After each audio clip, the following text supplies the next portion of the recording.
Meet the editors. നമസ്കാരം. പ്രതിദിന വാർത്താ വിശകലന പരിപാടി മീറ്റ് ദ എഡിറ്റേഴ്സിലേക്ക് എല്ലാ പ്രിയപ്പെട്ട പ്രേക്ഷകർക്കും സ്വാഗതം. നടിയെ ആക്രമിച്ച കേസിലെ മെമ്മറി കാർഡ് അന്വേഷണത്തിന്റെ കൂടുതൽ വിവരങ്ങൾ റിപ്പോർട്ടർ പുറത്തുവിട്ടു. ഹൈക്കോടതി ജസ്റ്റിസ് കൗസർ എടപ്പകത്ത് പീഡന ദൃശ്യങ്ങളടങ്ങിയ മെമ്മറി കാർഡ് 1 വർഷത്തിലേറെ നിയമവിരുദ്ധമായി കൈവശം വെച്ചെന്നാണ് കോടതി ജീവനക്കാരുടെ മൊഴി. Bench clerk Mahesh Mohan memory card വീട്ടിൽ കൊണ്ടുപോയി പരിശോധിച്ചത് ജസ്റ്റിസിന്റെ നിർദ്ദേശത്തെ തുടർന്നാണെന്നും വിചാരണ കോടതി ജഡ്ജി ഹണിയം വർഗീസിന്റെ അന്വേഷണ റിപ്പോർട്ടിലുണ്ട്. Reporter big break. Memory card അന്വേഷണ റിപ്പോർട്ടിലാണ് ഹൈക്കോടതി ജഡ്ജി കൗസർ എടപ്പകത്തിനെതിരെയുള്ള ആരോപണം. പീഡന ദൃശ്യങ്ങളടങ്ങിയ മെമ്മറി കാർഡും പെൻഡ്രൈവും ജസ്റ്റിസ് 1 വർഷത്തിലേറെ നിയമവിരുദ്ധമായി കസ്റ്റഡിയിൽ വെച്ചെന്നാണ് മൊഴി. ജില്ലാ സെഷൻസ് കോടതി ജീവനക്കാരായ മഹേഷ് മോഹൻ, ജിഷാദ് എന്നിവരുടേതാണ് മൊഴി. മെമ്മറി കാർഡ് വീട്ടിൽ കൊണ്ടുപോയി പരിശോധിച്ചത് ജസ്റ്റിസിന്റെ നിർദ്ദേശപ്രകാരമാണെന്നും senior bench clerk Mahesh Mohan മൊഴി നൽകിയിട്ടുണ്ട്. 2018 ഫെബ്രുവരി 13 രാത്രി 10:58 മൈക്രോമാക്സ് മൊബൈൽ ഫോണിലാണ് മഹേഷ് മെമ്മറി കാർഡ് പരിശോധിച്ചത്. ആ ഫോൺ നഷ്ടമായെന്നാണ് മഹേഷിന്റെ നിലപാട്. സംഭവം ഗുരുതര വീഴ്ചയാണെന്നും അന്വേഷണം വേണമെന്നും മുൻ ഹൈക്കോടതി ജഡ്ജ് കമാൽ പാഷ. അത് നാട്ടുകാരെ കാണിക്കുക, ഇതിലെ പ്രതികളെ വക്കീലന്മാരെയും ഒക്കെ കാണിക്കുക എന്നൊക്കെ പറയുന്ന ഒന്നും മജിസ്ട്രേറ്റിന്റെ ജോലിയല്ല. അതൊന്നും ചെയ്യാൻ പാടുള്ള കാര്യങ്ങളല്ല. ചെയ്തിട്ടുണ്ടെങ്കിൽ ഇപ്പൊ ഇത് കണ്ടു, ഒരുത്തന്റെ മൊബൈൽ കളഞ്ഞു പോയെന്ന് അവൻ പറഞ്ഞേക്കുന്നത്. ആ മൊബൈൽ കളഞ്ഞു പോയെന്നൊക്കെ പറയുന്ന എല്ലാം മുഴുവൻ കള്ളത്തരമാണ്. ഇത് ജുഡീഷ്യറിയുടെ വിശ്വാസ്യതയെ തന്നെ ചോദ്യം ചെയ്യുന്ന വലിയ പ്രശ്നമാണ്. അങ്ങനെ ഉണ്ടെന്നുണ്ടെങ്കിൽ അതിന് ശരിയായ രീതിയിലുള്ള അന്വേഷണം വേണം. അത് ഹൈക്കോടതിയുടെ മേൽനോട്ടത്തിൽ തന്നെ അന്വേഷണം നടക്കണം. അതേസമയം ജസ്റ്റിസ് കൗസർ എടപ്പകത്തിന്റെ വിശദീകരണം തേടാതെയാണ് റിപ്പോർട്ട് തയ്യാറാക്കിയത്. ഇത് ഗുരുതര വീഴ്ചയാണെന്നും വിമർശനമുണ്ട്. അങ്കമാലി മജിസ്ട്രേറ്റ് ലീന റഷീദ് ഉൾപ്പെടെ 3 പേരാണ് നിയമവിരുദ്ധമായി ദൃശ്യങ്ങൾ പരിശോധിച്ചതെന്നും അന്വേഷണ റിപ്പോർട്ടിലുണ്ട്. ഈ സാഹചര്യത്തിലാണ് അന്വേഷണ റിപ്പോർട്ട് തള്ളണമെന്ന ആവശ്യവുമായി അതിജീവിത ഹൈക്കോടതിയെ സമീപിച്ചത്. പോലീസിന്റെ പ്രത്യേക സംഘം അന്വേഷിക്കണമെന്നും ഹർജിയിൽ ആവശ്യപ്പെട്ടിട്ടുണ്ട്. ഈ ഹർജി കെ ബാബു അധ്യക്ഷനായ ബെഞ്ച് നാളെ പരിഗണിക്കും. മെമ്മറി കാർഡ് ഉൾപ്പെടെയുള്ള തെളിവുകൾ സീൽ ചെയ്ത കവറിൽ കോടതി ചെസ്റ്റിൽ സൂക്ഷിക്കണം എന്നതാണ് നിയമം. ഇത് നിയമവിദഗ്ധരുടെ സാന്നിധ്യത്തിൽ ഓപ്പൺ കോടതിയിൽ മാത്രമേ പരിശോധിക്കാൻ പാടുള്ളൂ എന്നും നിയമം അനുശാസിക്കുന്നുണ്ട്. ഈ നിയമങ്ങളെല്ലാം കാറ്റിൽ പറത്തിയാണ് ജുഡീഷ്യൽ ഓഫീസറും കോടതി ജീവനക്കാരും പീഡന ദൃശ്യങ്ങൾ അടങ്ങിയ മെമ്മറി കാർഡ് നിയമവിരുദ്ധമായി പരിശോധിച്ചത്. Reporter R Roshipal, in reporter, Kochi. കള്ളം ഒളിപ്പിക്കാനോ റിപ്പോർട്ട് എന്നതാണ് ചോദ്യം. നികേഷ് സർ, നമ്മൾ പുറത്തു കൊണ്ടുവന്ന വിവരങ്ങൾ, നമ്മുടെ റോഷിപാൽ പുറത്തു കൊണ്ടുവന്ന വാർത്ത 2 വർഷത്തിന് ശേഷം ഒരു അന്വേഷണ റിപ്പോർട്ടിന്റെ ഭാഗമായി പുറത്തേക്ക് വരുന്നു. അതിന്റെ ഉള്ളടക്കം അതുകൂടി വെച്ച് നോക്കുമ്പോൾ ഇതിൽ ചില കാര്യങ്ങൾ ഒളിപ്പിക്കുന്നുണ്ടോ? തീർച്ചയായും. നമ്മൾ 2 വർഷം മുമ്പ് പുറത്തുവിട്ട വാർത്തയാണ് ഇപ്പോൾ ഒരു ജുഡീഷ്യൽ പരിശോധനയിൽ സാധൂകരിക്കപ്പെട്ടിരിക്കുന്നത് എന്നുള്ളതാണ്. അപ്പോൾ സ്വാഭാവികമായിട്ടും ഒരു ടെലിവിഷൻ ചാനൽ എന്നുള്ള നിലയിൽ നോക്കൂ, എത്ര ചെറിയ മനുഷ്യരാണെങ്കിലും, എത്ര ചെറിയ മാധ്യമ സ്ഥാപനമാണെങ്കിലും അവരവരൊക്കെ ഒരു റോളുണ്ട് എന്ന് തെളിയിക്കുന്നതാണ് യഥാർത്ഥത്തിൽ റിപ്പോർട്ടർ ടെലിവിഷൻ അതിൻ്റെ പ്രതിസന്ധി കാലഘട്ടത്തിൽ ആണെങ്കിൽ പോലും യാതൊരു വിധത്തിലുള്ള സ്വാധീനങ്ങൾക്കും വഴങ്ങാതെ ഈ വാർത്തയുമായി നമ്മൾ മുന്നോട്ട് പോവുകയായിരുന്നു. വെളിപ്പെടുത്തലുകളുമായി മുന്നോട്ട് പോവുകയായിരുന്നു. ആ ഘട്ടത്തിൽ ഞാൻ നേരത്തെ പറഞ്ഞ പോലെ 5 കേസുകളും ഒരു കണ്ടംപ്റ്റ് കേസും ഉണ്ട്. ഇതൊക്കെ ഭീഷണിപ്പെടുത്താനുള്ളൊരു ശ്രമമായിരുന്നു. അപ്പോൾ ഞാൻ പറഞ്ഞു വരുന്നതെന്ന് വെച്ചാൽ ആരിലൂടെയാണ് സത്യങ്ങൾ പുറത്തു വരിക എന്നൊന്നും പറയാനാകില്ല. ആ നിലയിൽ ഒരു മാധ്യമപ്രവർത്തകൻ എന്നുള്ള നിലയിൽ ഞാനും റോഷിപാലും അല്ലെങ്കിൽ ഇതുമായി ഇതിൻ്റെ ഭാഗമായിട്ടുള്ള എല്ലാവരും തന്നെയും, അതുപോലെ തന്നെ ഒരു ടെലിവിഷൻ ചാനൽ എന്നുള്ള നിലയിൽ റിപ്പോർട്ടർ ടിവിയും അതിൻ്റേതായിട്ടുള്ള റോൾ, അതിൻ്റേതായിട്ടുള്ള പങ്ക് അത് നിർവഹിച്ചിരിക്കുന്നു എന്ന അഭിമാനത്തോടു കൂടിയാണ് ഞാൻ ഈ ചർച്ചയിലിരിക്കുന്നത്.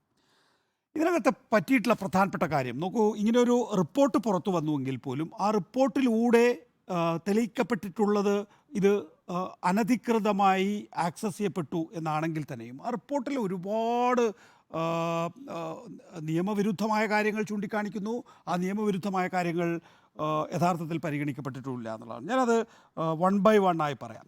ഇപ്പോൾ സാധാരണഗതിയിൽ ഒരു പരാതി ഉന്നയിക്കുന്ന ആളുടെ മൊഴിയെടുക്കുക എന്നുള്ളത് സാധാരണഗതിയിൽ സംഭവിക്കേണ്ട കാര്യമാണ്. ഇവിടെ അതിജീവിതയുടെ മൊഴിയെടുത്തിട്ടില്ല.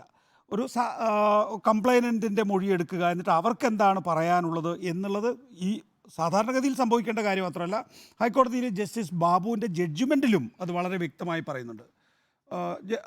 കംപ്ലൈനൻറ്റിൻ്റെ മൊഴിയെടുക്കേണ്ടതാണ് എന്നുള്ളത്. ഇതിനകത്ത് കംപ്ലൈനൻറ്റിൻ്റെ മൊഴിയെടുത്തിട്ടില്ല. ഒരു റിട്ടേൺ സബ്മിഷന് വേണ്ടി ഒരു കത്തയക്കുന്നുണ്ട്. ആ റിട്ടേൺ സബ്മിഷന് വേണ്ടി കത്തയക്കുന്നത് 28-ാം തീയതി 28/12/2013 റിട്ടേൺ സബ്മിഷൻ നൽകണമെന്ന് പറഞ്ഞ് ഒരു കത്ത് അയക്കുന്നുണ്ടെങ്കിൽ തന്നെയും പക്ഷെ അത് എത്തിയത് എന്നാണോ റിട്ടേൺ സബ്മിഷൻ നൽകാൻ വേണ്ടി കോടതി നിശ്ചയിച്ചിട്ടുള്ള സമയം അതിൻ്റെ തലേ ദിവസമാണ് കിട്ടുന്നത്.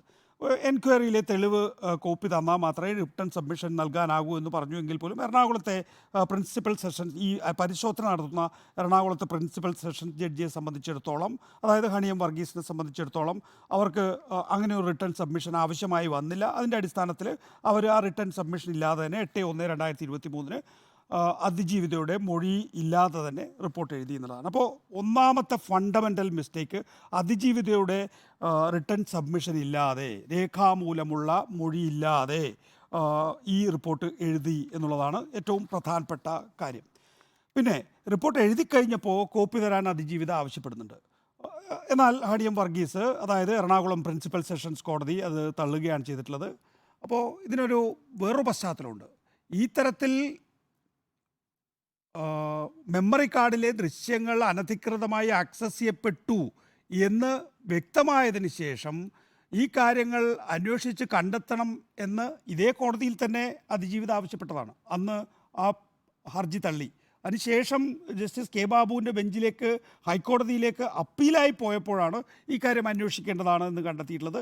അത് പ്രിൻസിപ്പൽ സെഷൻസ് ജഡ്ജാണ് അന്വേഷിക്കേണ്ടത് സാധാരണഗതിയിൽ. അതിൻ്റെ അടിസ്ഥാനത്തിലാണ് എറണാകുളം പ്രിൻസിപ്പൽ സെഷൻസ് കോടതിയിലേക്ക് ഈ കാര്യം വന്നിട്ടുള്ളത്.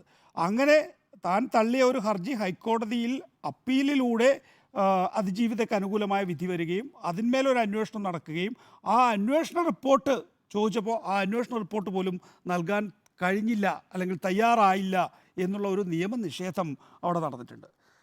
ഞാനിതിൻ്റെ നാൾ വഴികളിലേക്കൊന്നും പോകുന്നില്ല. അതൊക്കെ കുറച്ച് കൂടുതൽ കാര്യങ്ങളാണ്. അതൊക്കെ പ്രേക്ഷകർക്ക് അറിയാവുന്നതായതുകൊണ്ട് ഞാൻ കൂട്ടിച്ചേർക്കുന്നില്ല അതിനോടൊപ്പം തന്നെ.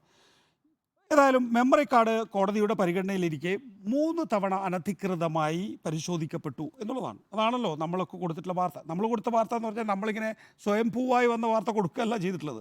ഇതിൻ്റെ വിശദമായ അന്വേഷണത്തിനിടയിൽ ഫോറൻസിക് പരിശോധന നടന്നിട്ടുണ്ട്.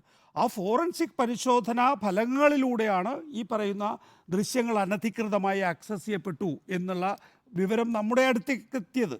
അപ്പോൾ അത് റിപ്പോർട്ട് ചെയ്യുക മാത്രമാണ് നമ്മൾ ചെയ്തിട്ടുള്ളത് എന്നുള്ളതാണ്. 2018 ജനുവരി 9 രാത്രി 9:56 അങ്കമാലി മജിസ്ട്രേറ്റ് ലീന റഷീദിൻ്റെ കയ്യിൽ നിന്നാണ് അവരെന്ത് ചെയ്തു, അവർ ഈ ദൃശ്യങ്ങൾ കൊണ്ട് പുറത്തേക്ക് പോയി, കോടതിയുടെ പുറത്തേക്ക് പോവുകയാണ് ചെയ്യുന്നത്. ഇതിനകത്ത് ഗൗരവമുള്ള കാര്യം എന്താണ് നോക്കൂ. നമ്മുടെ നാട്ടിൽ ഞാൻ നേരത്തെ ചർച്ചയിൽ ചൂണ്ടിക്കാണിച്ച പോലെ തന്നെ 100,000 കോടതികളുണ്ട്. ഈ കോടതികളിലെല്ലാം തന്നെയും ലൈംഗിക പീഡന കേസുകൾ വരുന്നുണ്ട്. ഇപ്പോൾ ഈ സമീപകാലത്ത്, അല്ലെങ്കിൽ കഴിഞ്ഞ ഒരു 1-2 പതിറ്റാണ്ടുകളായെങ്കിലും ഈ ലൈംഗിക പീഡന കേസുകളിലെ പ്രധാനപ്പെട്ട തെളിവ് എന്ന് പറയുന്നത് ഈ പറയുന്ന ഡിജിറ്റൽ തെളിവുകളാണ്, അല്ലേ? ആ ഡിജിറ്റൽ തെളിവുകൾ എല്ലാ കോടതികളിലും ഉണ്ട്. പോട്ടെ, ലൈംഗിക പീഡന കേസുകൾക്കപ്പുറത്ത് പോക്സോ കേസുകളുണ്ട്.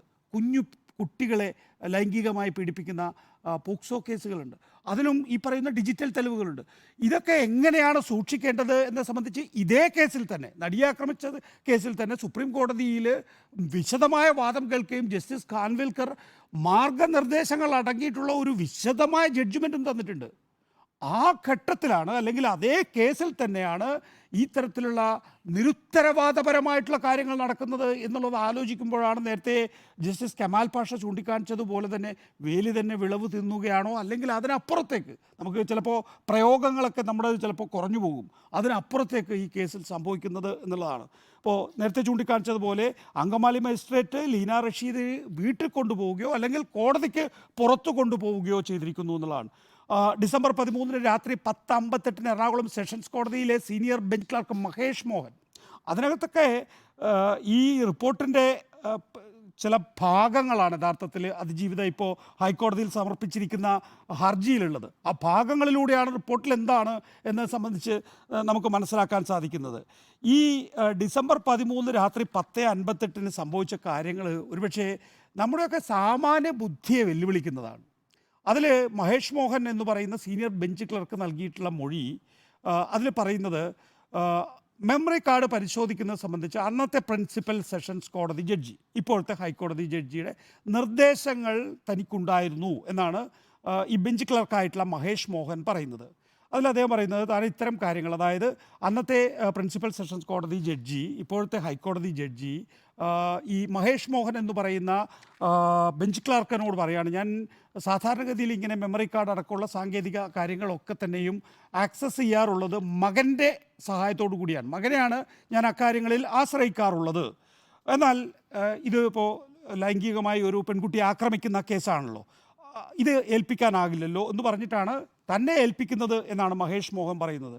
നോക്കൂ, ഒരു ജഡ്ജിൻ്റെ കയ്യിൽ വരുന്ന ഡിജിറ്റൽ രേഖയുടെ വെരിഫിക്കേഷന് വേണ്ടി ആ ജഡ്ജ് അദ്ദേഹത്തിൻ്റെ ബെഞ്ച് ക്ലാർക്കായിട്ടുള്ള മഹേഷ് മോഹനോട് ഇത് വെരിഫൈ ചെയ്യാൻ ഏൽപ്പിക്കുകയാണ്. വെരിഫൈ ചെയ്യുന്നത് എങ്ങനെയാണ്? മഹേഷ് മോഹൻ അദ്ദേഹത്തിൻ്റെ വീട്ടിൽ കൊണ്ടുപോയി രാത്രി 10:58 രാത്രി 10:58 അത് വെരിഫൈ ചെയ്യാണ്. എങ്ങനെയാണ് ഈ വെരിഫിക്കേഷൻ എന്ന് പറയുന്നത്? ഒരു ഡിജിറ്റൽ തെളിവ്, അതായത് ഒരു ദൃശ്യങ്ങൾ എങ്ങനെയാണ് ഒരു കോടതിക്ക്, അതാണ് നേരത്തെ ജസ്റ്റിസ് കമാൽ പാഷയോട് ഞാൻ ചോദിച്ച് മനസ്സിലാക്കിയത്, എങ്ങനെയാണ് അതിൻ്റെ നിയമപരമായ വ്യാഖ്യാനം?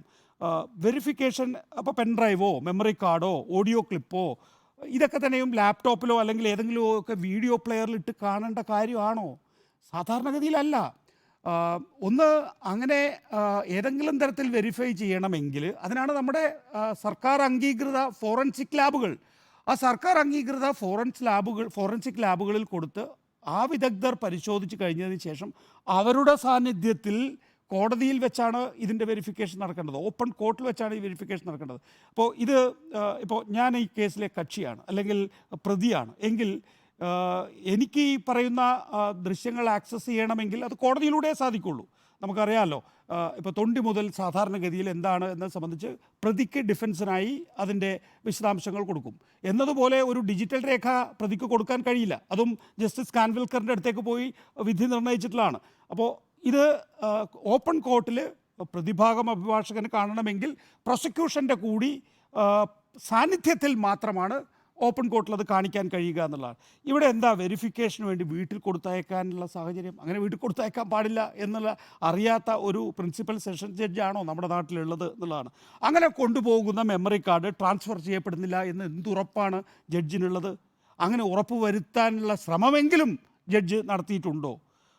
വീഡിയോ പ്ലെയറിൽ ഇടുകയാണെങ്കിൽ തന്നെ ഇപ്പോൾ എനിക്ക് ഈ മൊബൈൽ ഫോണിൽ ഇട്ടത് ഒരു കാര്യം ഒരു മെമ്മറി കാർഡ് പ്ലേ ചെയ്യണമെങ്കിൽ അല്ലെങ്കിൽ എൻ്റെ ഒരു ലാപ്ടോപ്പിലിട്ട് പ്ലേ ചെയ്യണമെങ്കിൽ അത് എവിടെയൊക്കെ സ്റ്റോർ ചെയ്യപ്പെടുന്നുണ്ട് എന്നുള്ള ഒരു ധാരണയുള്ള ആളാകണമില്ല ആര് ബെഞ്ച് ക്ലർക്ക് എന്ന് പറയുന്ന ആൾ, അല്ലെങ്കിൽ ജഡ്ജ് എന്ന് പറയുന്ന ആൾ, അല്ലെങ്കിൽ ഒരു മാധ്യമപ്രവർത്തകനായ ഞാൻ.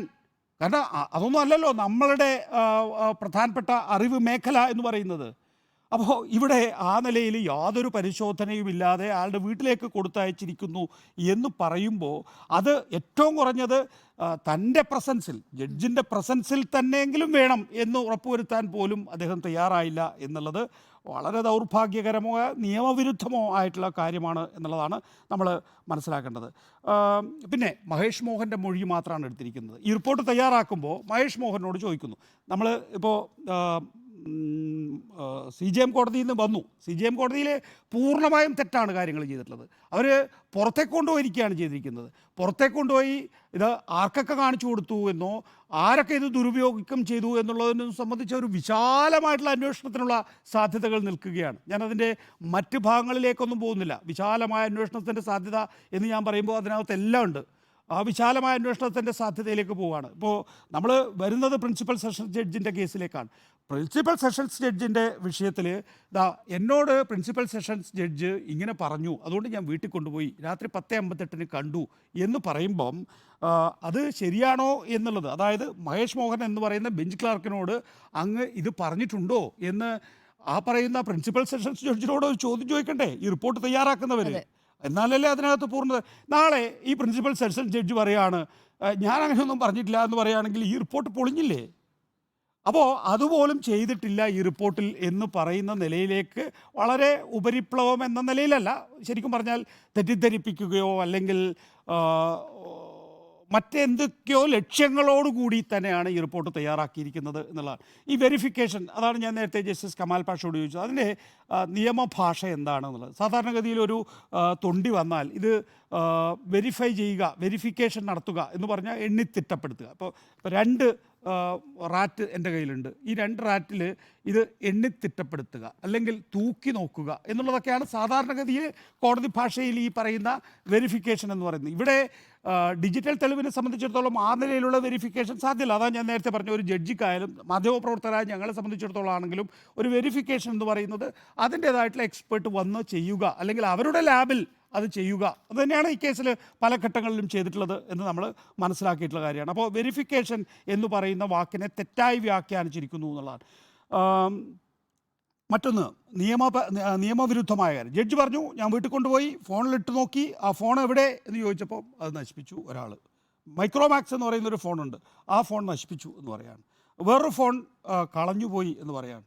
അപ്പോൾ നമ്മളൊരു കുറ്റം ചെയ്തു, കുറ്റം ചെയ്തപ്പോൾ ഫോണിലൂടെയാണ് ആ കുറ്റം ചെയ്തിട്ടുള്ളത്. അപ്പോൾ ഞാൻ എൻ്റെ ഡിഫൻസിന് സാധാരണ രീതിയിൽ പറയുക എന്താണ്, എൻ്റെ കയ്യിൽ നിന്ന് ഫോൺ കളഞ്ഞു പോയി എന്ന് പറയും അല്ലേ, അതല്ലാതെ ഞാൻ കൊണ്ടുപോയി തെളിവ് കൊടുക്കുമോ? ഇല്ലല്ലോ. അപ്പോൾ ഒരു ജുഡീഷ്യൽ ഓഫീസർ തന്നെ അല്ലെങ്കിൽ ജീവനക്കാർ തന്നെ നിയമവിരുദ്ധമായ കാര്യങ്ങൾ ചെയ്യുകയാണ് ചെയ്യുന്നത് എന്നുള്ളത്. അതിനകത്ത് തന്നെ രസകരമായ വേറൊരു കാര്യം എന്ന് പറയുന്നത്, പിന്നീട് ഇതിൻ്റെ ഈ കളഞ്ഞുപോയൊരു ഡേറ്റിനെ കുറിച്ച് പറയുന്നുണ്ട്. അദ്ദേഹം പറയുന്നു, ഇന്ന ദിവസമാണ്, ഇന്ന യാത്രക്കിടയിലാണ് എൻ്റെ ഈ ഫോൺ കളഞ്ഞു പോയതെന്ന് പറയുന്നു. പിന്നീട് അതൊരു നിയമവിരുദ്ധമായ കാര്യമല്ല എന്ന് കാണിക്കാൻ വേണ്ടി ജഡ്ജി വേറൊരു പണി ചെയ്യുന്നുണ്ട്. എന്താണെന്നറിയാമോ? ഈ പറയുന്ന ഇയാളുടെ മൊഴി പറയുന്നത് എന്താ വെച്ചാൽ, ഞാൻ ആ പറയുന്ന വീഡിയോ പ്ലേ ചെയ്യുന്ന സമയത്ത് ഇതെവിടെയെങ്കിലും റെക്കോർഡ് ചെയ്യപ്പെട്ടോ എന്ന് പരിശോധിച്ചു എന്നാണ്.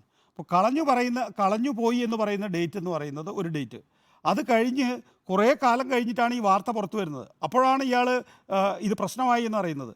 അപ്പോൾ ഈ കളഞ്ഞുപോയ ഫോൺ എന്ത് ചെയ്യുന്നു, അയാൾ ഈ പറയുന്ന ഇത് റെക്കോർഡ് ചെയ്യപ്പെട്ടിട്ടുണ്ടോ എന്ന് വെച്ചിട്ട് പരിശോധിക്കുക. ഇത് രണ്ടും ആ റിപ്പോർട്ടിൽ കിടക്കുക, 2 ഇതിലായി കിടക്കുകയാണ്. നമുക്ക് തുടരാം സാർ, നമുക്കൊരു ചെറിയ ഇടവേള വേണം അല്ലേ? ഒരു ചെറിയ ഇടവേള, തിരികെ എത്താം. ഈ വാർത്തയിലൂടെ കടന്നുപോയതാണ് റിപ്പോർട്ടർ ചാനൽ, ഒപ്പം ശ്രീ എം വി നികേഷ് കുമാറും. അതുകൊണ്ട് നമ്മൾ തുടരും ഇടവേളയ്ക്ക് ശേഷം.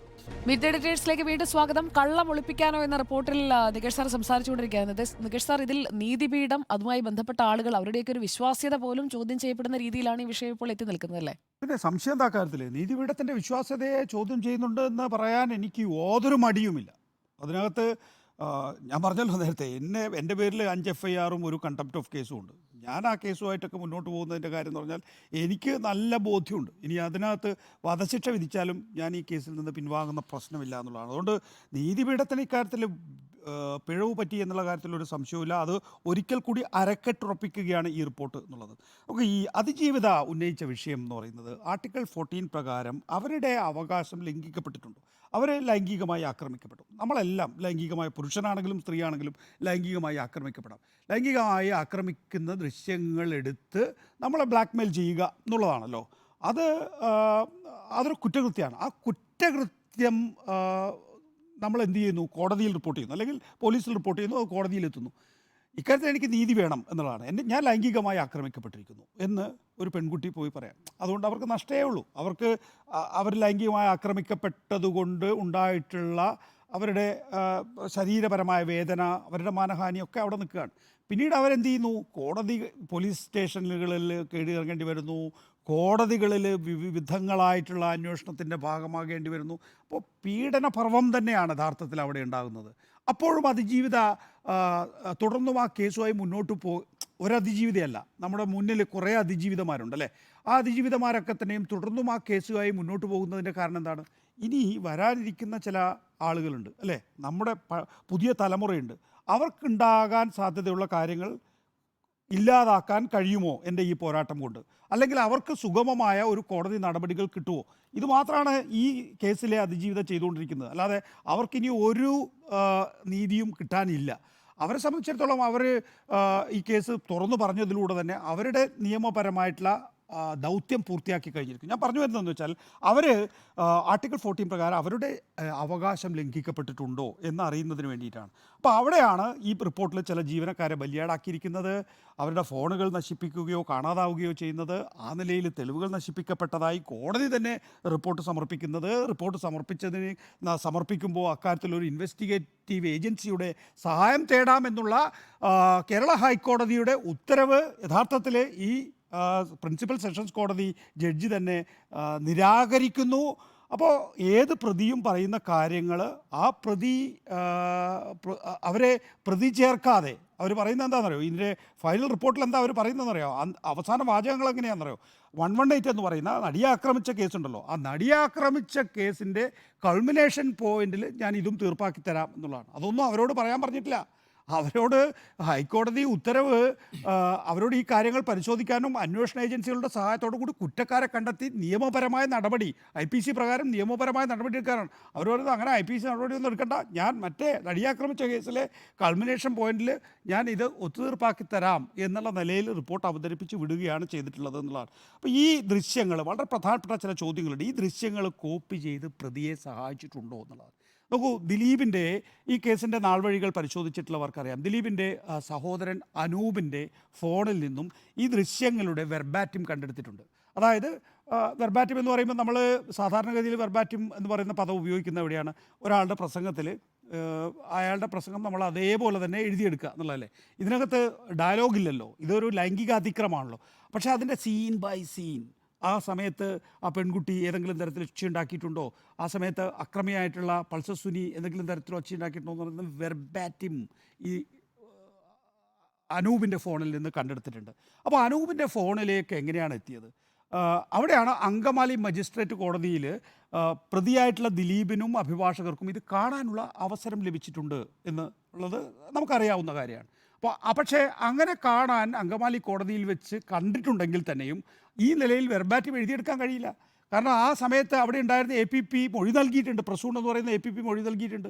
അവർ കണ്ടിട്ടുള്ളത് വളരെ വേഗത്തിൽ കണ്ടുപോയതാണ്. ചില സീനുകൾ അങ്ങോട്ടും ഇങ്ങോട്ടൊക്കെ മറച്ചു നോക്കിയിട്ടുണ്ടെങ്കിൽ പോലും ഈ നിലയിലുള്ള വെർബാറ്റിം എഴുതാൻ അവർക്ക് കഴിയില്ലായിരുന്നു എന്നുള്ള ഇവിടെയാണ് പ്രധാനപ്പെട്ട ചോദ്യം വരുന്നത്. ഈ ദൃശ്യങ്ങൾ കോപ്പി ചെയ്ത് പ്രതിയെ സഹായിച്ചിട്ടുണ്ടോ എന്നുള്ളതാണ്.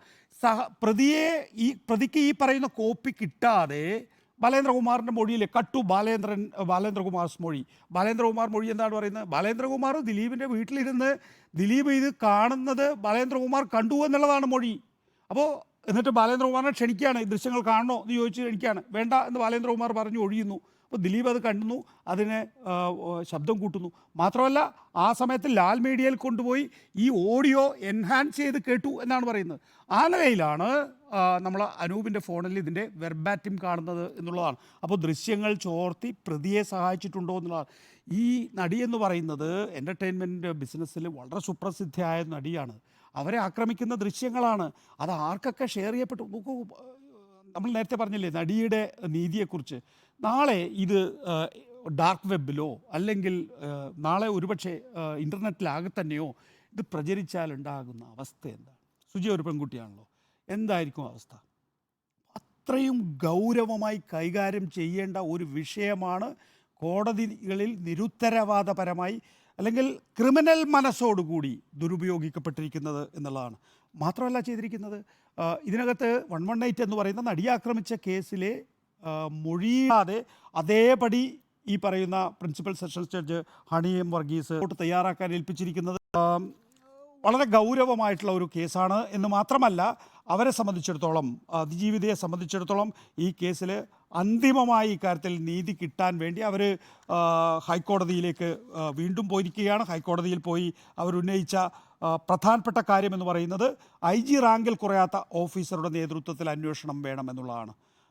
അങ്ങനെ IG റാങ്കിൽ കുറയാത്ത ഓഫീസറുടെ നേതൃത്വത്തിൽ കോടതിയുടെ നിരീക്ഷണത്തിൽ അന്വേഷണം എന്ന് പറയുമ്പോൾ നമുക്ക് ഏത് കുറ്റകൃത്യമുണ്ട് എന്നുള്ളത് ഇപ്പോൾ പ്രിൻസിപ്പൽ സെഷൻസ് കോടതി ജഡ്ജിയുടെ ഈ റിപ്പോർട്ടിലുണ്ട്. വളരെ പെരിഫറലായിട്ടാണെങ്കിൽ പോലും റിപ്പോർട്ടിലുണ്ട് കുറ്റകൃത്യം സംഭവിച്ചിരിക്കുന്നു എന്നുള്ളത്. ഇനി അതിൻ്റെ ഉത്തരവാദികൾ ആരാണ് എന്നുള്ളത് സംബന്ധിച്ച് നിഗമനത്തിലെത്തിയിട്ടുണ്ട്. ഇനി അതുപോരാ, ആ നിഗമനത്തിലെത്തിയത് തന്നെയാണോ ശരി എന്നുള്ള കൂടുതൽ തെളിവെടുപ്പ് നടക്കണം. കാരണം ലാപ്ടോപ്പ് എടുക്കണം, അവരിട്ടിട്ടുള്ള വീഡിയോ പ്ലെയർ എടുക്കണം, അവരുപയോഗിച്ചിട്ടുള്ള ഫോൺ എടുക്കണം. അവർ ഫോൺ കളഞ്ഞുപോയി എന്നാണ് പറയുന്നതെങ്കിൽ ആ കളഞ്ഞുപോയി എന്ന് അവർ പറയുന്ന ഡേറ്റിൽ തന്നെയാണോ അത് നശിപ്പിക്കപ്പെട്ടിട്ടുള്ളത് എന്നറിയാൻ IMEI നമ്പർ എടുത്ത് അതിന്മേൽ വിശദമായ പരിശോധന നടത്തണം എന്നുള്ളതാണ്. അപ്പോൾ ഇക്കാര്യത്തിലൊരു വിശദമായ അന്വേഷണം അനിവാര്യമാണ്.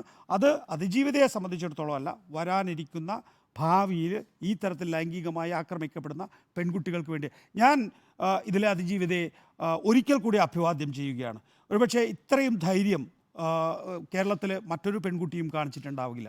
നമ്മൾ വലിയ ധീരതയ്ക്ക് വേണ്ടിയൊക്കെ പലർക്കും അവാർഡൊക്കെ കൊടുക്കുന്നുണ്ട്. ഒരു പെട്ടെന്നുള്ള സമയത്ത് ഉണ്ടായിട്ടുള്ള ചില കാര്യങ്ങൾക്കാണ് അവർക്ക്.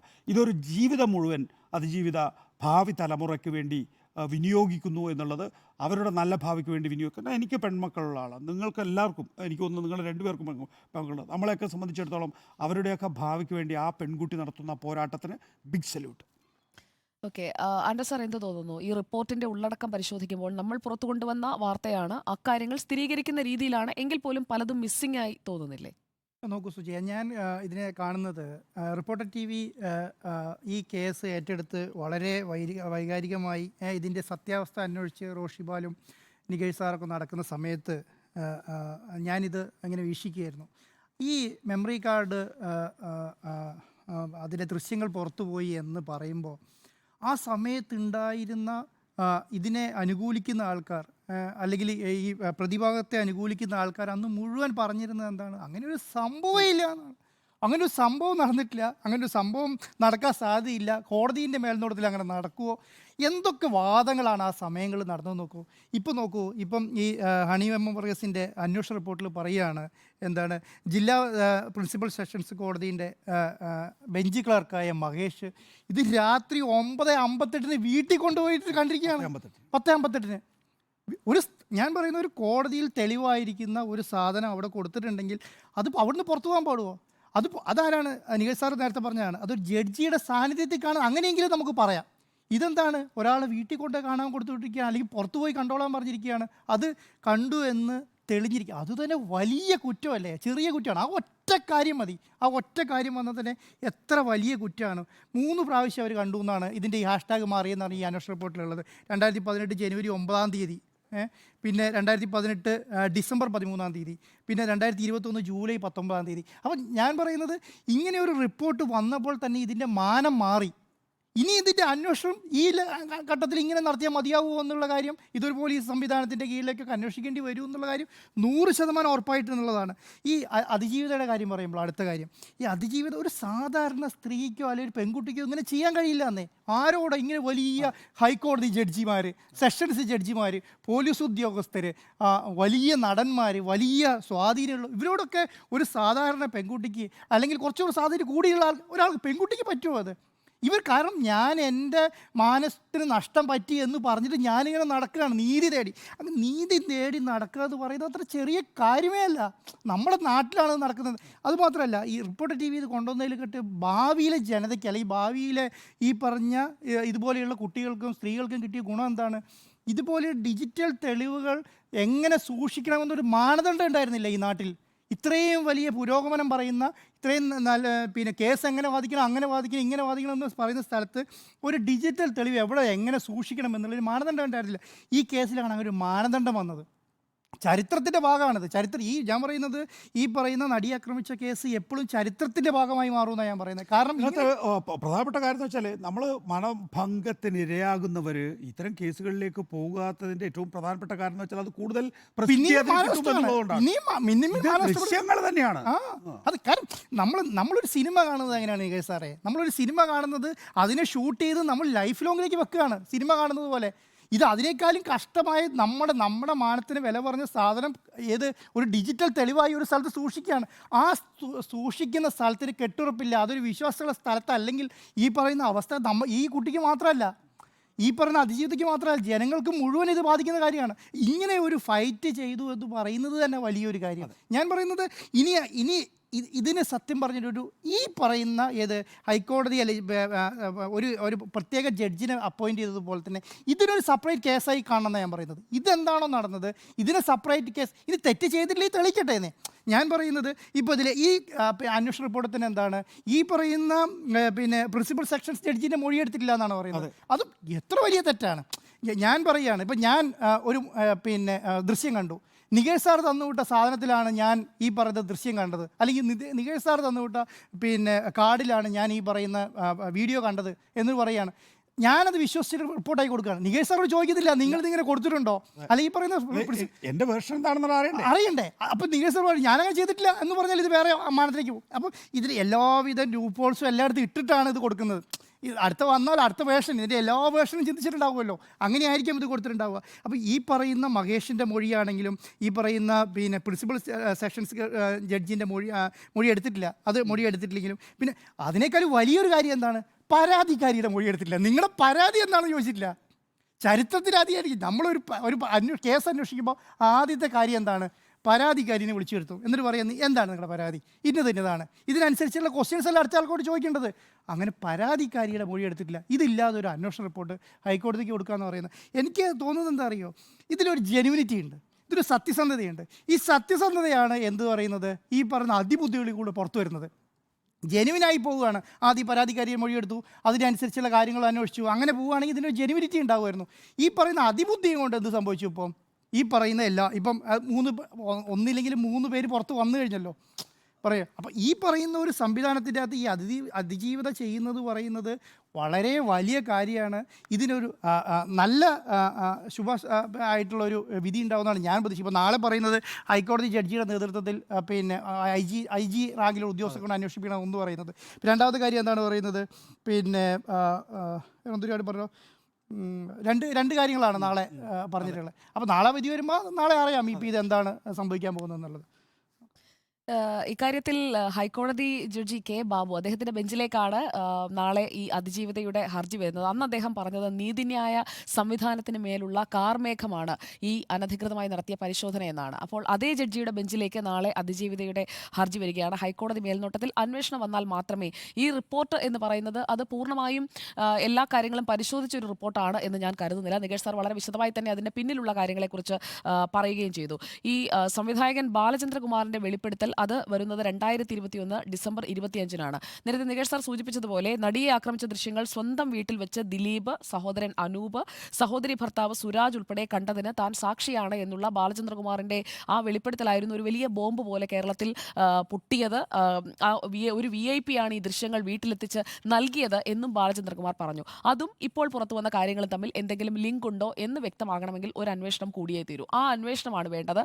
ആ അന്വേഷണം ശുപാർശ ചെയ്ത തരത്തിൽ ഒരു റിപ്പോർട്ടായിരുന്നു ജഡ്ജി ഹണിയം വർഗീസ് കൊടുക്കേണ്ടിയിരുന്നത്. പക്ഷേ നിർഭാഗ്യവശാൽ അങ്ങനെയുള്ളൊരു റിപ്പോർട്ടല്ല തയ്യാറായിരിക്കുന്നത്. ചില കാര്യങ്ങളൊക്കെ അന്വേഷിച്ചു, ചില കാര്യങ്ങളിൽ കൃത്യമായി സമർത്ഥനായ ഒരു വക്കീലിന് ഇടപെടാൻ കഴിയുന്ന പഴുതുകൾ അനവധിയുള്ള ഒരു റിപ്പോർട്ടാണ് ഇപ്പോൾ ജഡ്ജി ഹണി തയ്യാറാക്കി നൽകിയിരിക്കുന്നത് എന്നുള്ളതാണ് അത് പ്രാഥമികമായി പുറത്തു വന്ന കാര്യങ്ങളിൽ നിന്നും എനിക്ക് മനസ്സിലാക്കാൻ കഴിഞ്ഞത്. നമ്മുടെ റോഷിപാൽ ഒരു 2.5 വർഷമെങ്കിലും ആയി കാണും ഈ കേസിന്റെ ഫോളോ അപ്പും ഒക്കെയായി നമ്മൾ തുടർച്ചയായി വാർത്തകൾ നൽകിക്കൊണ്ടിരിക്കുകയാണ്. മറ്റു മാധ്യമങ്ങൾ ഈ വാർത്തകളിൽ നിന്ന് പിന്മാറിയപ്പോഴും നമ്മളാണ് അത് കൊടുത്തുകൊണ്ടേയിരുന്നത്. അക്കാര്യത്തിൽ നികേഷ് സാറിനെ അടക്കമുള്ള ആ ടീമിനെ ഇപ്പോഴാണ് ഈ ടീമിന്റെ ഭാഗമാകുന്നത്. പക്ഷേ അന്നത്തെ ആ ടീമിനെ അഭിനന്ദിക്കാതെ തരമില്ല.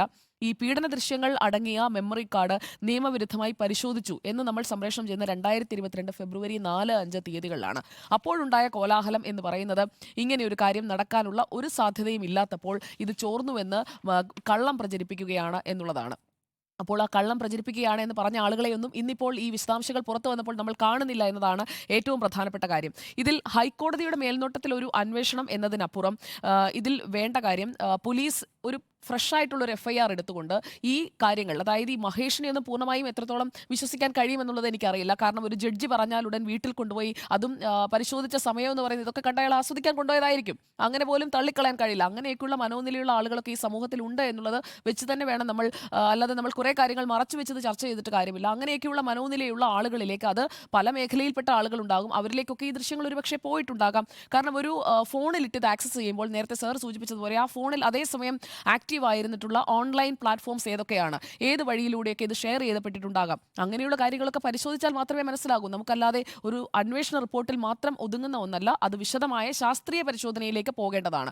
അത് പോലീസ് ഒരു ഫ്രഷ് ആയിട്ടുള്ള FIR, അത് നടിയെ ആക്രമിച്ച പ്രധാനപ്പെട്ട കേസിന്റെ ഭാഗമായിട്ടുള്ള ഒന്നല്ല, ഇതൊരു ഫ്രഷ് FIR രജിസ്റ്റർ ചെയ്ത് പോകേണ്ട ഒരു കാര്യമാണ് എന്നുള്ളതാണ് എനിക്ക് പറയാനുള്ളത്. അത് അതിജീവിത ഇപ്പോൾ കൊടുത്ത ഹർജി എന്ന് പറയുന്നത് അങ്ങനെ ഒരു അന്വേഷണം പ്രഖ്യാപിക്കുന്നതിന് ഉതകുന്നതാണ്. അപ്പോൾ ജഡ്ജി ജസ്റ്റിസ് കെ ബാബുവിന്റെ ബെഞ്ചിലേക്കാണ് വരുന്നത്. അതുകൊണ്ട് തന്നെ അത് പ്രത്യാശ നൽകുന്ന ഒന്നാണ്. കാരണം കാർമേഘമുണ്ട് എന്ന് പറഞ്ഞ അദ്ദേഹം അതേ രീതിയിൽ തന്നെ ആ നിലപാടിൽ ഉറച്ചു നിൽക്കുന്നുണ്ട് എങ്കിൽ ജഡ്ജി ഹണിയം വർഗീസിന്റെ അന്വേഷണ റിപ്പോർട്ട് തള്ളിക്കൊണ്ട്, ഈ റിപ്പോർട്ട് എന്ന് പറയുന്നത് ഒരിക്കലും സമ്പൂർണ്ണമായ ഒന്നായി കരുതാൻ കഴിയില്ല. കാരണം പലയിടങ്ങളിലും ലൂപ്പ് ഹോൾസ് അവശേഷിക്കുകയാണ്. അപ്പോൾ പഴുതുകളുള്ള ആ റിപ്പോർട്ട് മാറ്റി നിർത്തിക്കൊണ്ട് സമഗ്രമായ ഒരു അന്വേഷണത്തിലേക്ക് പോകുന്നതിന് ഹൈക്കോടതി തന്നെ മേൽനോട്ടം വഹിച്ചുകൊണ്ട് അങ്ങനെ ഒരു അന്വേഷണത്തിലേക്ക് പോകണം എന്നുള്ളതാണ് ഈ വിഷയത്തിൽ എൻ്റെ അഭിപ്രായം. അപ്പോൾ കള്ളം ഒളിപ്പിക്കാനോ റിപ്പോർട്ട് എന്നുള്ളതായിരുന്നു നമ്മുടെ ചോദ്യം. അതിൽ ഒരു അഭിപ്രായ ഭിന്നതയുമില്ല. അത് യെസ് എന്നുള്ള ഉത്തരമാണ് 3 പേരും നൽകിയിരിക്കുന്നത്.